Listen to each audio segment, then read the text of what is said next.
We're looking very closely at the trip of President Trump to the U.S. We've heard about the discussion that happened yesterday as well around the oil production and requirement. As you know, Dan, I mean, the tariffs have created some accelerated moves in the market, and we're looking forward to see the impact of President Trump's to the trip in Saudi.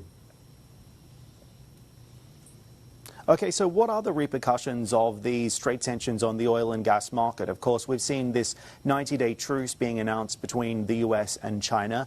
The initial reaction in the markets was a short spike to the upside, but it appears as if that momentum has not been sustained. What are you watching when it comes to trade and tariffs and the implications for the broader energy markets here? Sure, yeah. I mean, the tariffs did not create a disruption, Dan. They accelerated it. We're already seeing pressure in the oil and gas market. OPEC Plus is unwinding voluntary cuts much faster than anticipated. Non-OPEC production is surging, and quota discipline is weakening.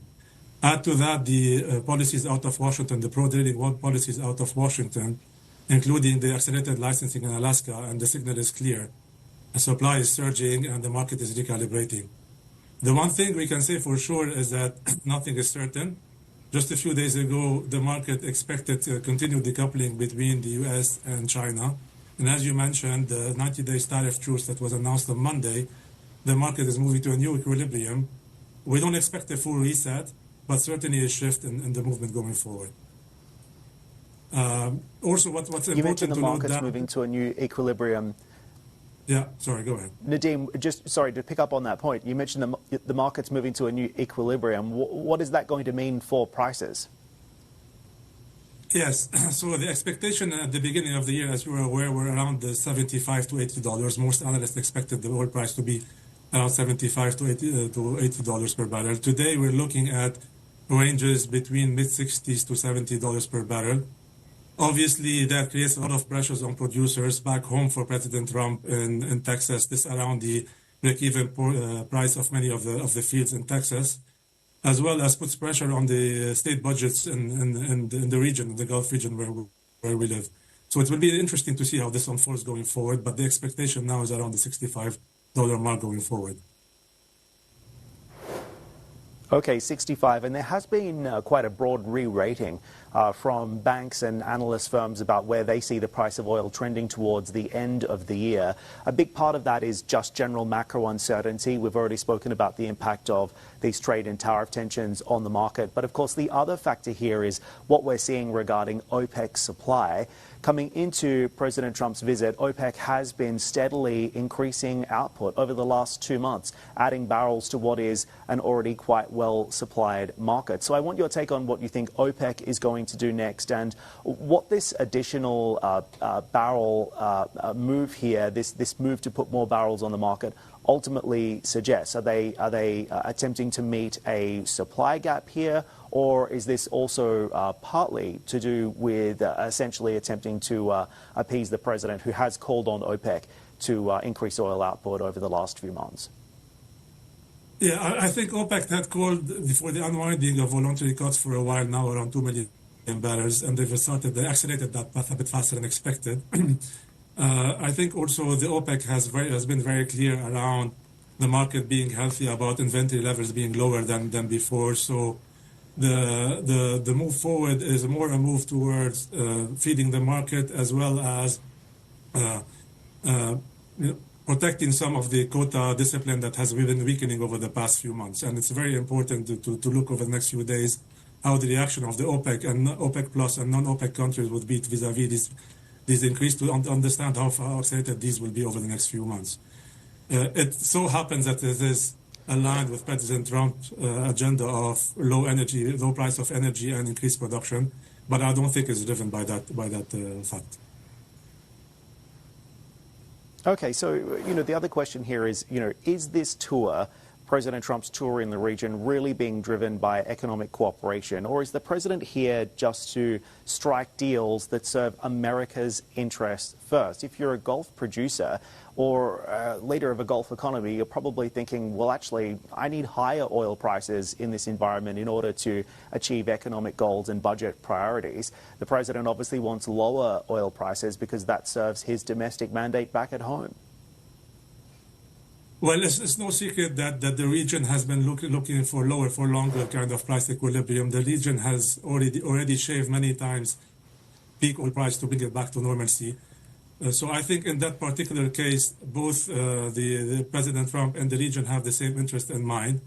And the $65 to $70 range, while it's below the expectation at the beginning of the year, is a price that both entities or both parties can live with. So I think we're at an equilibrium when it comes to these two particular interests. Nadim, what would you say is the biggest risk to the market right now?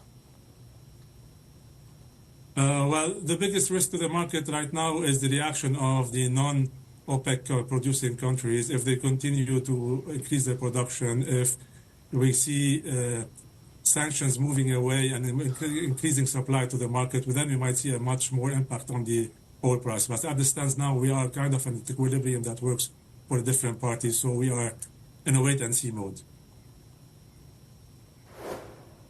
You also mentioned that LNG is a bright spot here. Who do you think is best positioned to capture that upside? Obviously, we're seeing demand essentially staying steady into those core Asia markets. What is that going to look like moving forward? Yes, so LNG is a bright spot. We see that all national oil companies in the region, we've seen ADNOC make moves, we've seen Qatar Energy make moves, but we see that national oil companies in the region have the opportunity to invest in projects with uncommitted volumes. We talked about demand in Asia. Well, as we see also, at least temporarily, U.S. LNG volumes are being diverted away from China into other Asia and Southeast Asia economies. And the delay in capacity build-out is creating new market dynamics. Before this, the tariff announcement, we foresee that the market will be long in the medium term. But with these new dynamics, we foresee that the equilibrium come back. A rebalancing could happen much earlier than anticipated in the midterm. And we see that the early movers, particularly national oil companies in our region, could benefit from that. So what's your pricing outlook for LNG moving forward? I mean, the LNG, as you know, a lot of it is spec to the Brent, so it follows the Brent. And we see a similar move to what the Brent is going to react over the next few months. So and on the short term now, there is a decoupling between the spot price and the long-term prices because of over undersupply at this moment in time. But in the medium term, we expect a rebalancing towards the Brent peg. One of the other things that your most recent report talks about is the biggest mistakes that NOCs could make right now in this market that is in equilibrium, as you say, but also recalibrating. Just expand on that for me.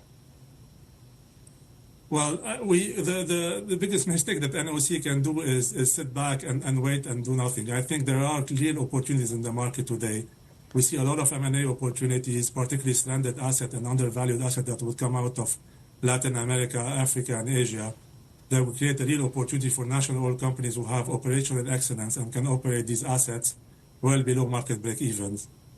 We also see, we've heard recently a lot about the pragmatic energy transition, and we see that the new tariffs will only accelerate that pragmatic energy transition. Already capital is under discipline and projects are under scrutiny for commercial viability. And also the last thing that NOCs are starting to do, and they should double down on, is look at their supply chain risks.